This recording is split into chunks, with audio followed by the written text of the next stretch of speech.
Every company should in theory aim for operational effectiveness. It simply means that you aim to maximise your profitability by ensuring that you generate your revenue using the lowest possible cost to do so. But in order for a company to grow and increase profitability in a competitive market, they should look to implement competitive strategy. Let's look at an example. Great Style Furniture competes in the retail furniture segment against Australian companies like Freedom Furniture, Fantastic Furniture and IKEA. Great Style's 2015 business plan has the following 3 key initiatives. Implement a new purchasing system to reduce order turnaround times from 8 weeks to 5. Open 2 new mega stores and close down 4 small stores. Reduce colour options across all leather upholstery from 5 to 3. The first initiative is aimed to reduce their net cash cycle as Great Style pay their suppliers 35% deposit on the purchase order and the rest once their product is delivered to the docks. The second initiative should result in a reduction in cost per unit sold with reduced labour and overheads to run 2 larger stores over 4 smaller ones. The third initiative should reduce the level of working capital in Great Style's warehouses.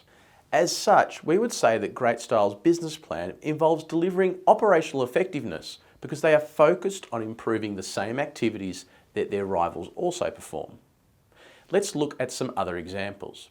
If you manufacture computer keyboards, then you will aim to reduce the cost per keyboard. If you operate gyms, you want to increase your sign-up and retention rates with targeted marketing campaigns. If you are a petrol distributor, you might be focusing on how your tanker fleet operates.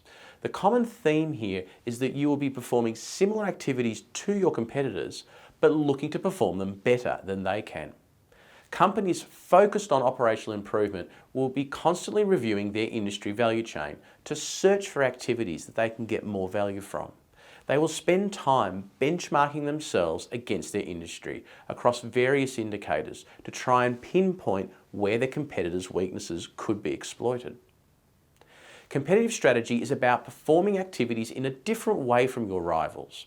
Let's go back to Porter's graph of operational effectiveness versus strategic positioning and look at our previous 3 examples.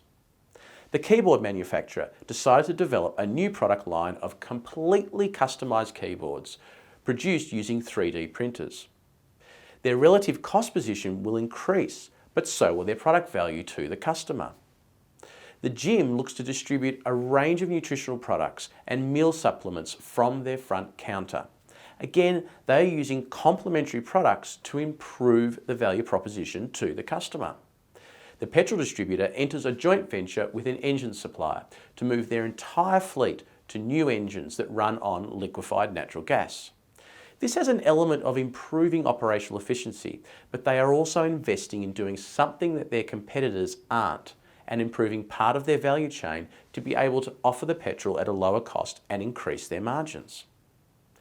Let's recap.